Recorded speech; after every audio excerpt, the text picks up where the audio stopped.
The smoke had not yet cleared. Across the broken fields, Roman shields lay scattered like fallen stars. The cries of the wounded echoed through the camp, and for the first time in generations, the people of Rome whispered a terrifying thought: what if we are not invincible?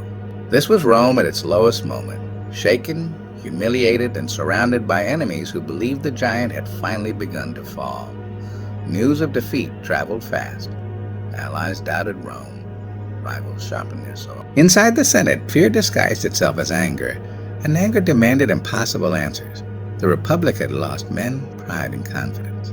Chaos ruled both battlefield and city. Yet Rome had faced darkness before and survived. From this chaos emerged a leader shaped not by glory, but by discipline. A commander who understood that victory does not always begin with battle. It begins with patience. He studied the enemy carefully, learning their habits, their strengths, and most importantly, their weaknesses. Where others wanted revenge, he chose restraint. Where others demanded attack, he chose preparation. The Roman army was rebuilt slowly. Broken soldiers were turned into hardened veterans. Training became ruthless. Order returned. Morale rose not through speeches, but through purpose. Each man was reminded of what it meant to be Roman, not fearless, but unbreakable. Meanwhile, the enemy grew overconfident. They believed Rome was finished. They pushed deeper, spreading their forces hungry for a final blow. That arrogance would become their greatest mistake.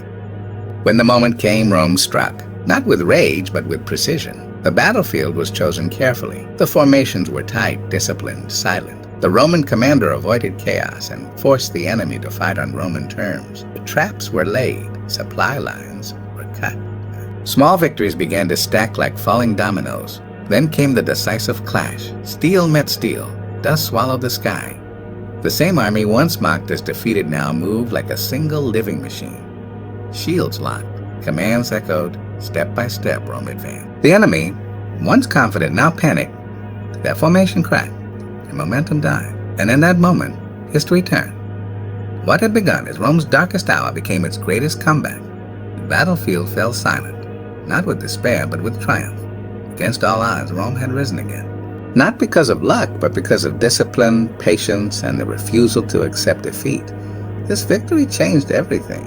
Enemies learned to fear Rome once more. Allies returned. And future generations would study this moment as proof of a timeless truth.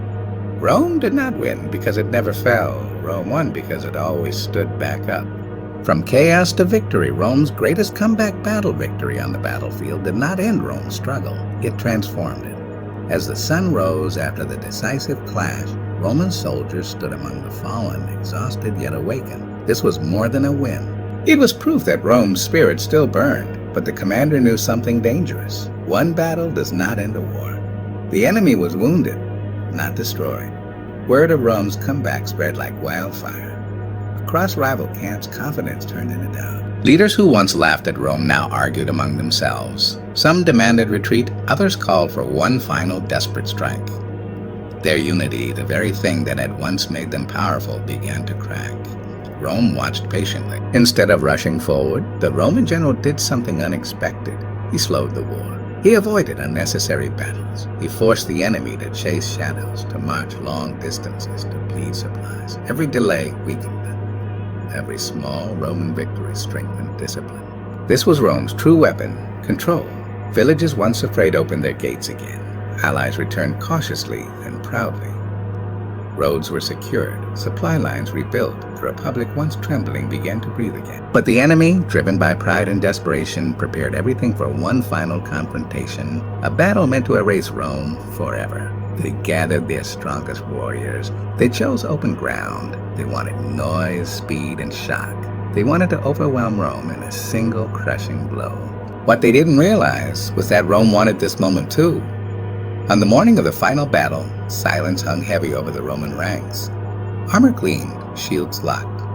No speeches of glory were needed. Every soldier already understood what stood behind them.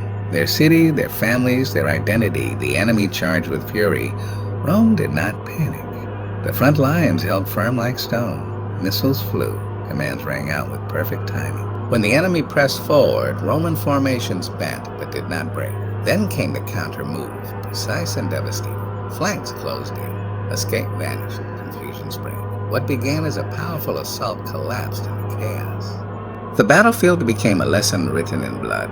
Courage without discipline leads only to ruin. By sunset, the outcome was clear. The enemy fled. Their dream of destroying Rome died on that field. What remained was silence and victory. Rome had not merely survived, it had reinvented itself. From this comeback came a new confidence, smarter generals, stronger legions, and a deeper understanding of warfare. Future enemies would remember this lesson well. Rome could lose battles, even suffer humiliation, but it could never be counted out. Because Rome's true strength was not in numbers or weapons. It was in its ability to learn, adapt, and rise again. And that is why history would one day whisper this truth. When chaos came for Rome, Rome answered with victory. Long after the dust settled, long after the swords were sheathed, the meaning of Rome's comeback began to echo far beyond the battlefield.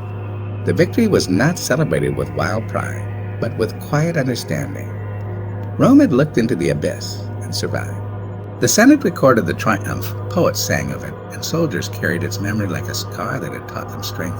But this battle changed Rome in deeper ways. Generals began to study war instead of chasing glory. Strategy replaced impulse. Discipline replaced arrogance. The army became more flexible, more patient, more dangerous. What once was a reactionary force now became a thinking machine, one that could adapt to any enemy, any terrain, any crisis. From this moment forward, Rome stopped fighting only to win battles. It began fighting to control history. Enemies who once mocked Rome now hesitated before raising their banners. Some chose diplomacy over destruction. Others prepared longer, knowing a reckless attack would only awaken the same force that had risen from chaos before. The soldiers who survived this comeback carried its lesson wherever they marched, to distant frontiers, to unknown lands, to wars yet unborn. They taught new recruits the truth learned through blood. Rome does not break, Rome endured. Years later, when future generations asked how Rome became unstoppable, the answer was never just weapons or numbers. It was this moment when everything seemed lost and surrender would have been easy. But Rome chose resistance. It chose patience over panic, order over fear, purpose over despair. This battle became a symbol, a reminder carved into history itself, that empires are not defined by their victories alone, but by how they rise after defeat. And so, from chaos came clarity, from ruin came resolve, from near collapse came one of Rome's greatest triumphs. This was not just a comeback, it was the moment Rome learned how to survive the impossible, and in doing so, learned how to rule the world.